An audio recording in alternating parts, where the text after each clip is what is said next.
thanks for joining us all today for the Lily channel. I'm your host, and I've got a really special guest here, Alex Adams-Leytes, whom I have known since I was, 13 technically, and he was just a baby. But at this age, it's all equal, right? I haven't had an opera singer on my channel ever, and I thought, what a cool new type of material. And I want his name out there more, and I wanted to know what life is like as an opera singer. So feel free to put your comments and questions in the comment section below. And please, if you like the content, subscribe and share it. So help me welcome Alex Adams-Leytes. Hello. And we are here at Christo's restaurant, so thanks for keeping the music down. We appreciate it. So you're a baritone, right? Well, Technically, does it change? Well, I guess that depends on certain categorizations. So my voice really is baritone because I'm a little on the higher end, certainly not a tenor. There are certain stigmas associated with being a tenor. Really? Let's just say that sometimes people tell what they like to call tenor jokes that are sort of in the same category as what we think of as blonde jokes. Oh, okay. But there's a pretty classic tenor joke that maybe I can get into a little bit later, but suffice it to say there are some tenor jokes. But so for baritones, yeah, I have a higher voice for a baritone, but a lot of the roles that I actually do are a little on the lower end, a little more like bass baritone roles. I can hit those notes. It's not where my voice tends to sound best to live in that range, so to speak. But because a lot of those roles are better for me character-wise, that's what I've ended up doing. Because I'm a buffo. I'm the comic, often idiot type characters. Buffoon. I mean, buffo comes from the same root as buffoon. That's true. And so roles like Dr. Bartolo in Rossini's Barber of Seville, or Don Magnifico in Rossini's Cenerentola, Leporello, the servant in Mozart's Don Giovanni, right, which are all a little on the lower end of my range, but because that's what I do best, that's what you stick to. Yeah. It tends to be what I stick to. Yes. So when and how did you realize you wanted to be an opera singer? Well, I think it was probably a gradual realization for the most part. I grew up on Mozart. I mean, I grew up with a mother who, let's just say that Mozart is something just slightly less than a religion to her. And so, I mean, I knew that Mozart wrote several operas. I had heard tidbits from all of his top 4 operas, and I had seen performances of the big 3, Magic Flute, Marriage of Figaro, and Don Giovanni. So I guess I first came to opera through a love for Mozart, and then when I went to university, I went to St. John's University up in Collegeville, Minnesota, and I didn't even know at the time that the school did an opera production every year. I had no idea of that when I went there. And I remember the night I first found out about it, I was talking with a music friend in the music library. It was the big hangout spot for music majors, and it came out that we do an opera every year. So I did my first production freshman year of college at St. John's, Antonio the Drunken Gardener, in the Marriage of Figaro. And it kind of sort of snowballed from there. The coach and opera director there was very insistent and encouraging of that I need to see where this can go. Okay.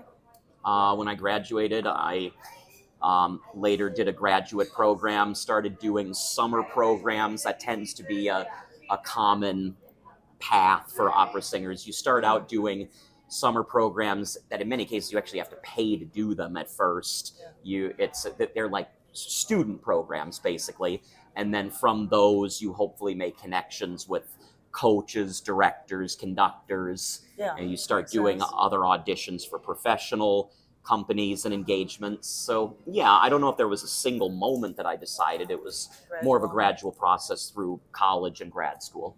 Now you mentioned Bartolo, but is that your favorite role that you've had, or have you had a favorite role? What about it? If I absolutely had to pick, I probably would say Don Magnifico from Cenerentola, the crazy idiot, like bumbling fool stepfather. So like, you know how you think of the story Cinderella. Cenerentola is the story of Cinderella with certain variations, and one of them is instead of an evil stepmother, it's a stepfather who, yes, he's evil, he's a nasty SOB, but he's also hilariously stupid. And you'd be surprised at how much fun it can be playing an idiot on stage. And there's several roles like that, but Don Magnifico is probably the top of buffo roles. But yes, both Bartolos from Barber of Seville and Marriage of Figaro, it's the same character, just from different parts of the story. Or Leporello from Mozart's Don Giovanni. Those are probably some of the other kings of the buffo repertoire. It's also Dulcamara from Donizetti's L'Elisir d'Amore, Elixir of Love. That's another great one that I've done several times. That's so cool. Who would you love to audition for? Who or what you talking or about? rather, what position, like what role? Well, most of the really classic buffo roles I've already done, so it's really just me wanting to keep on doing them. There's the one buffo role, like mainstream buffo role, that I have not done yet that I still have to do, and I might get to do it next season. I have been told that one company that I have worked with before, can't say which yet, but contractual matters, but I've been told that one company that I've worked with might be doing this at some point next season, and that is Donizetti's Don Pasquale. Oh my god, that's awesome! And that's the last mainstream buffo rep that I haven't done yet that I need to do. So I think that's probably my first priority right now, is getting that one under my belt. Yeah. Well, so what is an audition like? Could you describe the process? Well, there's some variation, of course, but what it tends to be is you will. It also depends on whether it's a general audition for. To back up a little bit, some companies, when they do auditions, do not announce what their upcoming season is going to be. Or sometimes they literally don't even know. Some companies make a decision of what operas they're going to do based on the auditions that they hear. So for those types of auditions, you want to use just whatever aria you think showcases you the best. And because Don Magnifico is probably, if I had to say, my favorite role, I would say for those types of auditions, I will usually use one of the Don Magnifico arias. There's 3 of them. One of them is not a great audition aria. There's 2 others that are. And so I'll usually switch back and forth between those 2 arias as an aria to start out with for a general audition. Now, there's also certain types of auditions where you're auditioning specifically for a particular production or role. And in that case, of course, you're going to want to use material from that specific role that you're going for. And further, the way an audition tends to work, regardless of whether you're doing a general audition or going for a specific role, is you will usually give a list of 4 to 5 arias that you're prepared to offer to sing. Generally, audition slots are anywhere from 7 to 10 minutes. And more often than not, they will ask you for the first selection you choose. Are those the videos that you've sent? Yes, oh, cool. yes. I have those. I have a YouTube channel. I have a YouTube channel, ADEAL, that's my initials, 918, that has performance footage, but also some specific audition videos that I sometimes have to make. Because a lot of auditions you actually have to do pre-screening recordings before they will even grant you a live audition. But once you're granted a live audition, usually they will ask you to choose the first aria that you're going to present. And if they have time or have the desire to hear something else, in many cases, then they will choose what second aria they want to hear from the list of 3 or 4 others that you've provided to them. It was fun to watch, though. You're preparing for some of them, and your whole body is getting into it. You're going, and then you start singing. It's great. It's fun. Well, and the other thing is what you may have also seen on a couple of those recordings is that some of these are with live pianists, but Yeah. but some of them are actually with pre-recorded piano tracks. So you may have also seen, there's a couple videos that I have up there where you actually see me with my phone and then sticking my yeah. phone in my front pocket. What I'm doing there is I'm turning on the recording of the pre-recorded piano track and then just sticking it in my pocket and then getting ready to Aha. start. I'm on to you. So, what do you think more people need to know about the profession? Oh boy. What do you wish they'd told you before you got in? Just what a crazy world it can be. Yeah. It's definitely a little bit, for lack of a better term, incestuous. For one thing, it's tiny. If you name me any random opera singer, any random working opera singer, and I look up that name on Facebook, I guarantee you I will have 15 to 20 mutual friends with that person, minimum. In many cases, more. It can be both cutthroat and amazingly collaborative and beautiful. I mean, there are people who are very toxic in that world, but depending on the program or production you're doing, there are ways to make it not so. I mean, I've done some productions where you become like family with your castmates. Also done others that that is not so much the case. There's wide variation like anything. Yeah. Obviously, it involves a lot of travel. If you want any sort of grounding or rootedness as an opera singer, the only way that's ever really going to happen is in Germany or Austria, because they have a different system than American and just about everywhere else in the world. In Germany and Austria, you're employed by a specific opera house and you perform all of the roles in your category for a period of, generally it's a contract of 2 or 3 years. Oh. So 2 to 3 seasons where you're performing every role that's appropriate for you.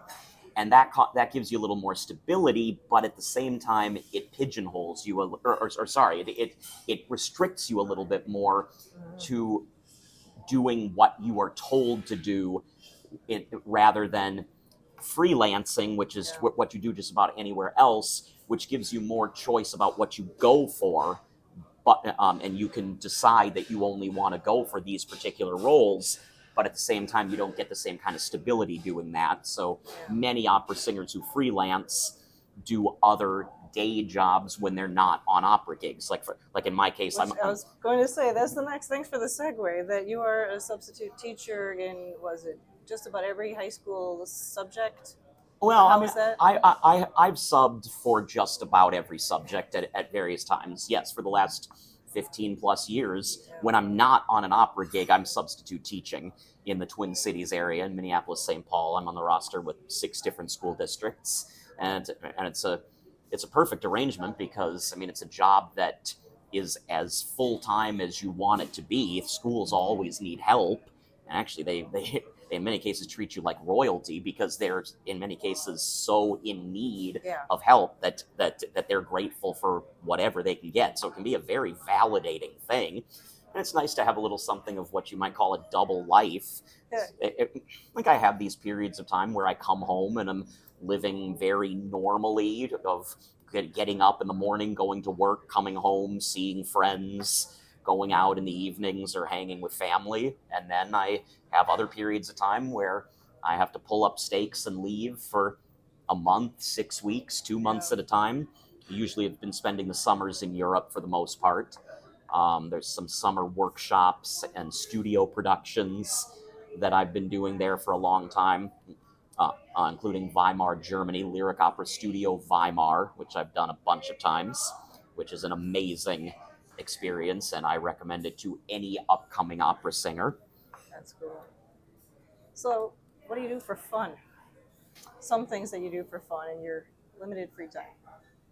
I'm not even sure my free time is necessarily limited. It's just that it varies in terms of when I'm on a production. I mean, I have to be in that place for a long time. Doesn't necessarily mean it doesn't necessarily mean you don't have free time though. I did one production in St. Petersburg, Florida, where I was singing Benoit and Alcindoro in La Boheme, which are small roles, which meant I was not really called for a lot of rehearsal. Okay. I had to be there maybe at most a couple hours in any given day. It was effectively a month-long working vacation, which was nice. I'm a big baseball fan. I follow politics rather obsessively, as much as sometimes I don't want to these days. I listen to a lot of audiobooks. I road trip whenever I can. I do pub trivia with a group of friends. Well, actually, a few different teams that I'm on. It's pretty varied. I generally find things to do wherever I am. Now, as a closing question, if you could finish this sentence, no one would believe it if they saw me doing. I didn't prepare you for that one. Well, because I'm a baritone, my answer to that would probably be monostatos in Mozart's Magic Flute, because that's probably my most unexpected role, because he's not technically a baritone. He's actually what you call a Spieltenor, which is basically a character tenor. He's a crazy character, kind of evil. I tend to play either idiots or evil characters. But I had several people telling me, you really need to try this role. I know it's not the best for your voice, but the thing is, with some of those types of roles, as character roles, your audience is not even really supposed to remember the vocal part for some of those roles. Nobody is ever supposed to leave a performance of Mozart's Die Zauberflöte, Magic Flute, thinking, wow, that monostatos had a beautiful voice.